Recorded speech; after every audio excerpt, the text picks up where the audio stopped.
Hey there, Trevor here. And in this video, I'm going to show you how to turn off CarPlay on your iPhone.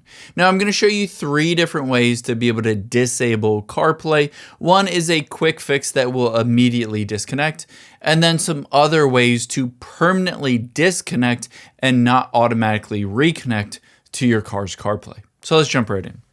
The first option you have is to take your finger and swipe down from the top right, and then look for the Bluetooth icon. Tap on the square here and tap on Bluetooth to disconnect from Bluetooth.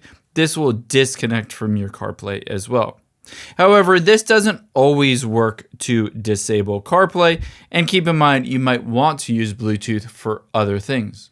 So let's walk through the second 2 options. Tap on the Settings app of your iPhone, scroll down, tap on General, scroll down again, tap on CarPlay midway down. Tap on your car, in my case, Grenadier, and you have 2 options. One is to turn off CarPlay at the top to disconnect from it and not automatically reconnect.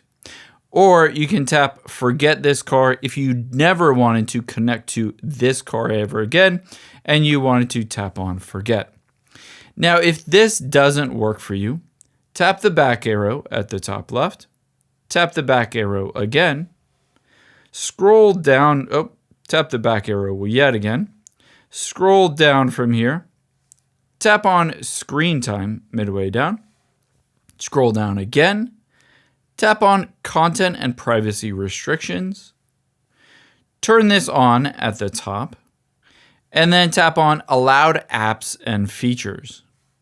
From here, we're going to disable CarPlay, essentially disabling your phone's ability to use CarPlay on any car ever going forward.